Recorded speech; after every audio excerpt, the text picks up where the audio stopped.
الصلاة والسلام عليك يا حبيب الله، الصلاة والسلام عليك يا نبي الله، وعلى آلك وأصحابك يا نور الله۔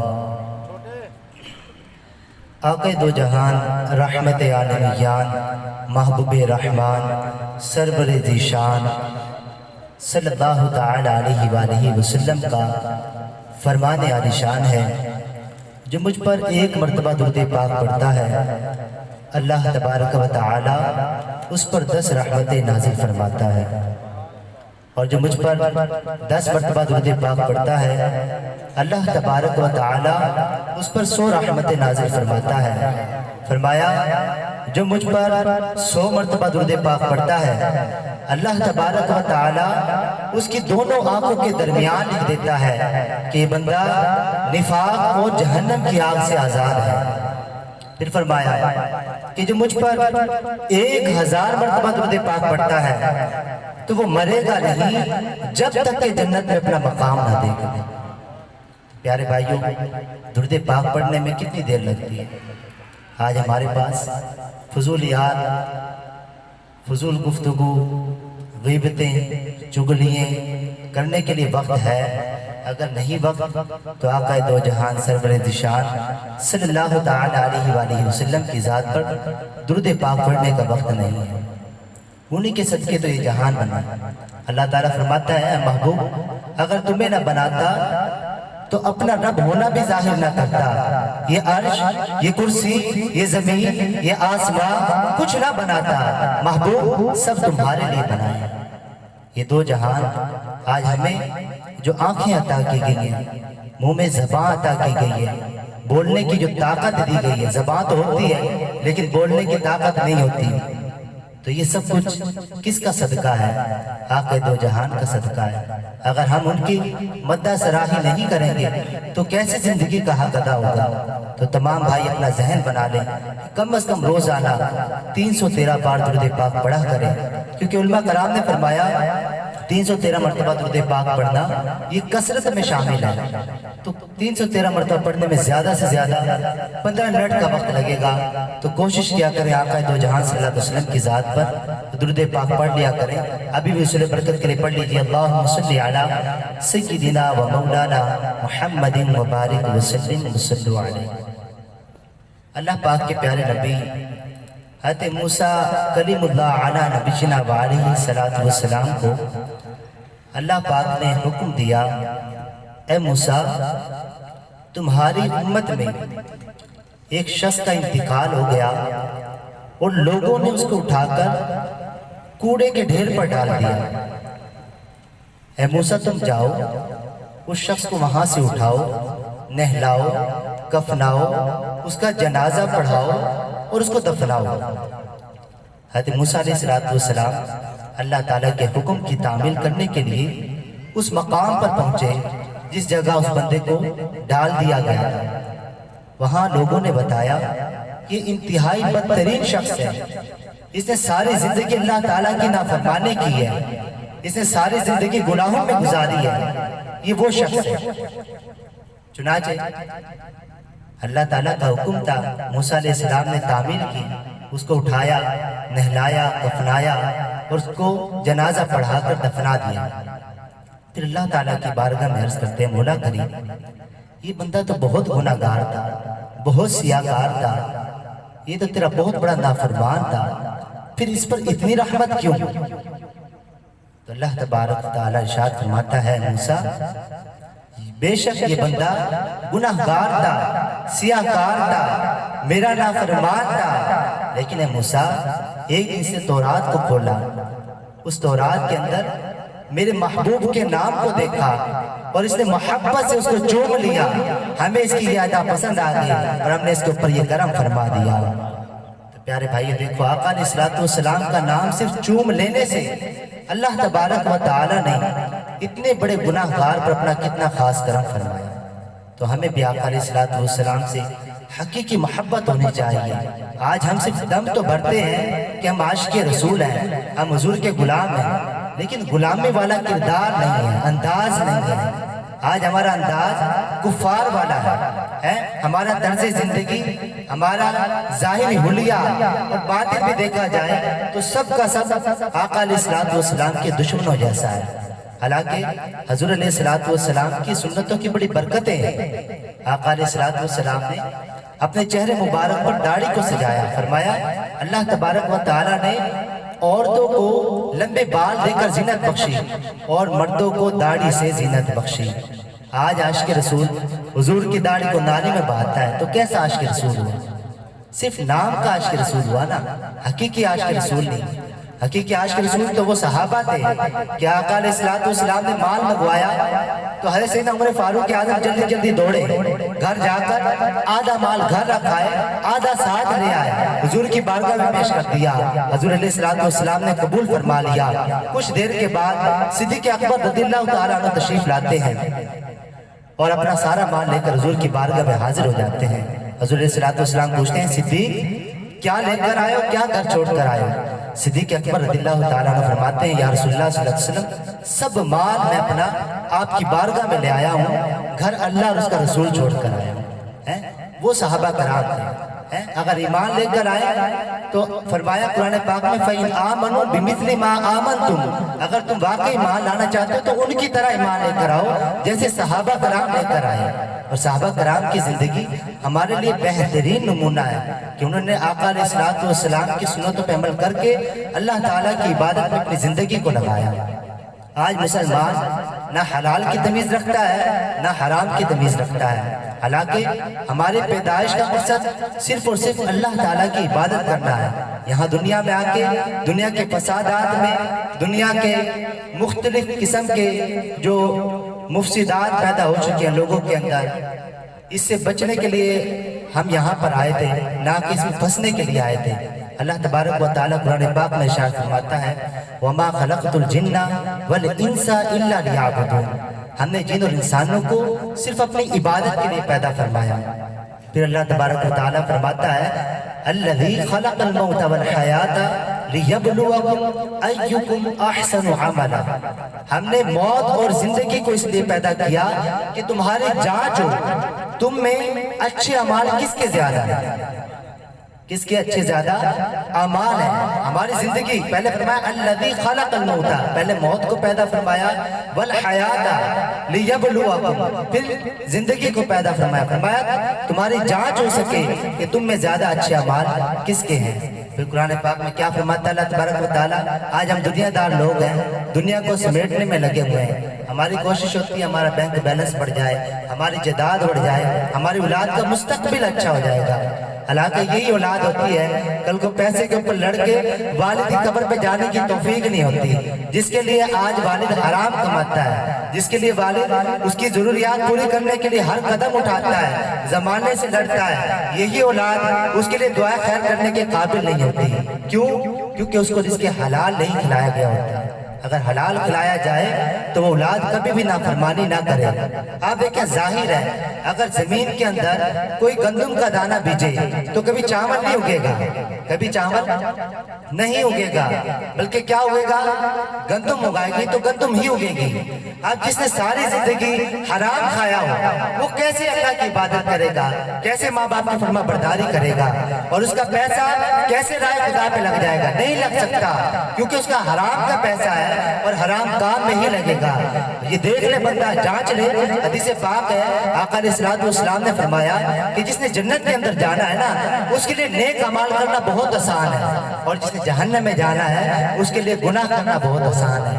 تو ہم اپنے پر غور کر لیں کہ ہمارے لیے نیکی آسان ہے یا گناہ آسان ہے۔ اگر گناہ آسان ہے تو پھر ہمارا ٹھکانہ کیا ہوگا، اور اگر نیکی آسان ہے تو ہمارا ٹھکانہ جنت ہوگا۔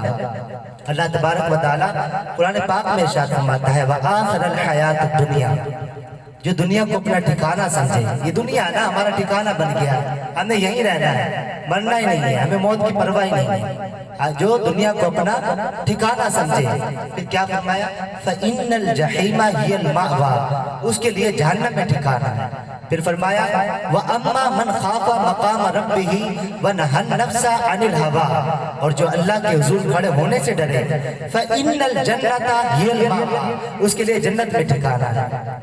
تو ہمیں بھی چاہیے کہ آج کی یہ محفل کوشش کریں، جیسے آج شادی کی محفل اللہ تبارک و تعالیٰ کی رضا مندی کے لیے ہے، حضور علیہ الصلوۃ والسلام کی ثنا گوئی کے لیے کی گئی ہے، اس میں صرف اور صرف اللہ کی رضا کے لیے کام کیا گیا ہے۔ ہم بھی اپنی اولاد کی شادی، اپنے گھر والوں کا کوئی بھی کسی کا بھی فنکشن ہو تو صرف اور صرف اللہ کی رضا کے لیے کریں۔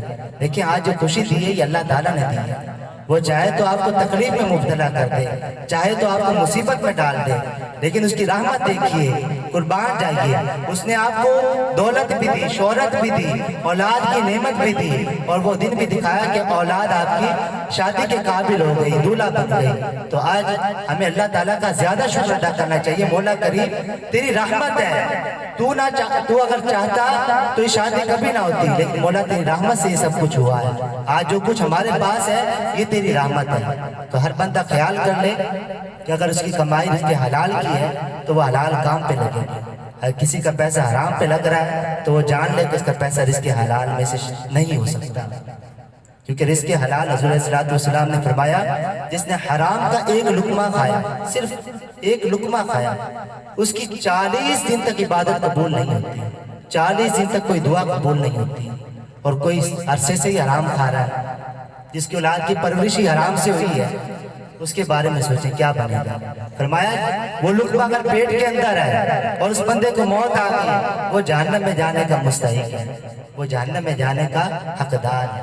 تو اپنے آپ کو اس جہنم سے بچاؤ۔ یا ایھا الذین آمنوا قوا انفسکم واہلیکم نارا وقودھا الناس والحجارہ، اے ایمان والو اپنے آپ کو اور اپنے گھر والوں کو اس آگ سے بچاؤ جس کا ایندھن آدمی اور پتھر ہے۔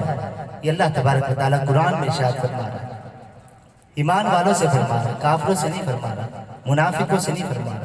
ایمان والے ہم لوگ ہیں، ہم اپنے ایمان پر غور کریں کہ آیا ہمارا ایمان اتنا کمزور ہو گیا کہ ہم اللہ تعالیٰ کے احکام کو سن بھی رہے ہیں، صحابہ کی زندگی کو پڑھ بھی رہے ہیں، پھر بھی ہمیں عمل کی توفیق نہیں ملتی۔ کیا میرا رب مجھ سے ناراض تو نہیں ہو گیا؟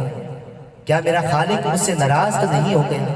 آج اذان کی آواز ہمارے کان میں پڑتی ہے لیکن مسجد جانے کی توفیق نہیں، کیونکہ جس سے محبت ہوتی ہے نا اسی کو بلایا جاتا ہے۔ اللہ تعالیٰ جس کو پسند فرماتا ہے اسے اپنے گھر بلائے گا نا، جس سے محبت ہی نہیں ہوگی، جس کو پسند ہی نہیں کرتا اس کو دنیا کی دولت میں لگا دیا، اسے دنیا داری میں لگا دیا، اور جس سے محبت تھی اس کو اپنے پاس بلا لیا۔ 5 وقت نماز کے لیے جگا لیتا ہے، اپنے پاس بلا لیتا ہے۔ ایک عورت تھی، اس کا شوہر بہت نافرمان تھا، بہت زیادہ ظلم کرتا تھا اس کے اوپر۔ ایک دن وہ نماز پڑھ لی، نماز پڑھنے کے بعد اونچی آواز سے دعا کرنے لگی، شوہر قریب بیٹھا تھا کہ اے مالک کریم جو تجھے مجھ سے محبت ہے، مولا تجھے مجھ سے محبت ہے، تجھے اس کا واسطہ میرے شوہر کو درست کر دے، نیک بنا دے۔ جب اس نے دعا کو سنا وہ پریشان ہو گیا، کہنے لگا اللہ تجھ سے محبت کیوں کرے گا؟ تو کون ہوتی ہے؟ ہاں تو یہ کہ اللہ مجھے تجھ سے جو محبت ہے، تجھے اللہ سے محبت ہے، اللہ تجھ سے کیوں محبت کرے گا؟ وہ کہنے لگی نہیں اللہ کا مجھ سے محبت ہے۔ کہا کیسے محبت ہے؟ کہا آدھی رات کو اٹھا دیتا ہے، سردی میں وضو کروا دیتا ہے، مصلی پہ لے آتا اپنی بارگاہ میں جھکا لیتا ہے۔ یہ محبت نہیں ہے تو کیا ہے؟ ایک قوم ہے جو سوئی ہوئی ہے غفلت میں، اسے توفیق نہیں ہے فجر کی نماز کی۔ آج کوئی ایسا فنکشن ہو جائے جہاں پہ کھانے کو زیادہ مل جائے گا، ہم 4 گھنٹے بھی انتظار کر لیتے ہیں، اور جہاں اللہ تعالیٰ کا ذکر کیا جائے، اس کے محبوب کی احادیث سنائی جائے، وہاں ہمارے پاس برداشت نہیں ہوتا، ہمارے پاس وقت نہیں ہے نا۔ پیدا کسی اور نے کیا، اللہ نے تھوڑی کیا۔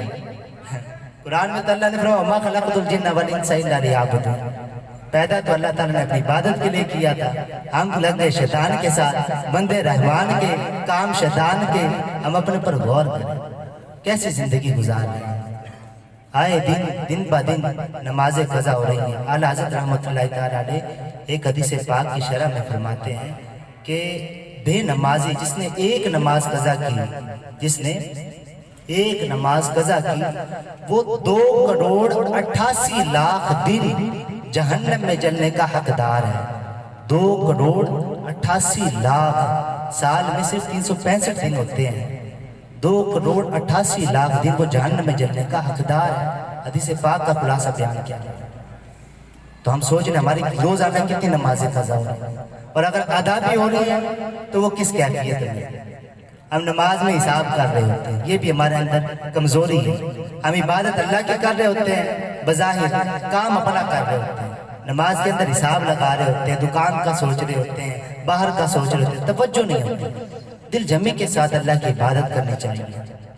یہ نہیں کہ وہ آپ کی ہماری عبادت کا محتاج ہے، بلکہ اگر کوئی بادشاہ کسی غلام کا تحفہ قبول کر لے تو بادشاہ کی مہربانی ہے کہ اس نے تحفہ قبول کر لیا۔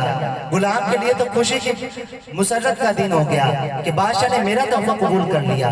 تو اللہ تعالیٰ اگر ہماری نماز قبول کر لے تو خوشی کس کے لیے؟ ہمارے لیے خوشی ہے۔ ایک نبی علیہ السلام کی امت میں ایک شخص نیک آدمی تھا، اس نے پوچھا اے اللہ کے نبی، اللہ تعالیٰ سے پوچھے میرے بارے میں کیا معاملہ کہ وہ مجھے پسند کرتا ہے کہ نہیں کرتا۔ تو کچھ عرصہ گزر گیا، نبی علیہ السلام نے اللہ کی بارگاہ میں عرض کیا، مولا کریم تیرا نیک بندہ ہے، وہ پوچھتا ہے میرے لیے کیا مقام ہے؟ اللہ تعالیٰ نے فرمایا میں اس کو جہنم میں ڈال دوں گا۔ تو نبی علیہ السلام کی اس بندے سے ملاقات ہوئی تو اس بندے نے پوچھا اے اللہ کے نبی کیا بنا میرے معاملے کا؟ فرمایا اللہ تعالیٰ نے فرمایا کہ میں تجھے جہنم میں ڈالوں گا۔ وہ شخص جھومنے لگا، وہ اللہ کے نبی پریشان ہو گئے، میں نے اس کو جہنم کا مجدہ سنا دیا اور یہ خوشی سے جھوم رہا ہے، یہ دھمال سے ڈال رہا ہے، یہ کیا چیز ہے؟ پوچھا تجھے کس بات کی خوشی ہے؟ کہا میں تو جواب کا منتظر تھا، میرے رب نے کم از کم میرے لیے جواب تو دیا نا، مجھے اپنا بندہ تو مانا نا، یہی میرے لیے فخر کی بات ہے کہ اس نے مجھے اپنا بندہ مان لیا۔ ہم تو کہتے ہیں میرا رب ہے، میرا رب ہے، کبھی بندے نے کہا، کبھی رب نے کہا یہ میرا بندہ ہے۔ یہ کب ہوگا؟ جب ہم اخلاص کے ساتھ اس کی عبادت کریں گے۔ دیکھیں زندگی دن بہ دن گزرتی جا رہی ہے، ہم اپنے بڑوں کو دیکھیں، وہ چلے گئے، آج ان کے ساتھ جو کچھ گیا وہ ان کے اچھے اور برے اعمال گئے، دولت یہیں رہ گئی، اولاد یہیں رہ گئی۔ فرمایا کہ 3 مال ہیں، ایک مال وہ ہے جو آپ نے کھا لیا، ایک مال وہ ہے جو آپ نے پہن لیا، اور ایک مال وہ ہے جو اللہ کی راہ میں دے دیا۔ اب اس کے بعد جو مال بچا ہے، آپ کی سانس رکی، وہ آپ کا مال نہیں، وہ آپ کا مال نہیں ہے۔ اپنے ہاتھ سے اللہ کا گھر بنا کے چلے جائیں، کوئی مدرسہ بنا کے چلے جائیں، اولاد میں کوئی دعا نہیں کرنی، اولاد بیچارے کو ہاتھ اٹھانے نہیں آتے، دعا خواہ کرے گی۔ آج کل شرعی مسائل سیکھنے کا ہمارا ذہن نہیں ہوتا، وضو کے مسائل ہمیں نہیں آتے، غسل کے مسائل ہماری اولاد کو ہم نے نہیں سکھایا، ہم نے سکھایا ہے، کالج پڑھنا سکھایا، یونیورسٹی پڑھنا سکھایا، ٹھیک ہے، یہ سب سکھایا، کاروبار سکھایا، نہیں سکھایا تو اللہ کا دین نہیں سکھایا، رسول اللہ کی شریعت کو نہیں سکھایا۔ تو معذرت کے ساتھ ہم اپنے اولاد کے اوپر غور کریں، یہ ہمارا مستقبل جب بنے گی جب یہ خالق حقیقی کی عبادت کرنے والی بن جائے گی۔ آپ دیکھیں کوئی کسی عالم دین کو کبھی آپ نے دیکھا کہ وہ اپنے والدین کو ٹھوکریں مارے، کبھی اپنے والدین کو گھر سے نکالتا کون ہے؟ وہی یونیورسٹی والے نکالتا ہے، وہی ڈاکٹر انجینئر وہی نکالتے ہیں گھر سے، کبھی اللہ والا کبھی نہیں نکالے گا، اسے پتہ یہ تو میری جنت ہے، وہ تو سر پہ اٹھا کے رکھے گا۔ تو ہمیشہ اپنی اولاد کی دینی تربیت ضروری ہے، دینی تربیت کریں تاکہ وہ لوگ کل کو بڑے ہو کر آپ کی خدمت کریں، آپ کا مقام سمجھیں کہ آپ لوگ قرآن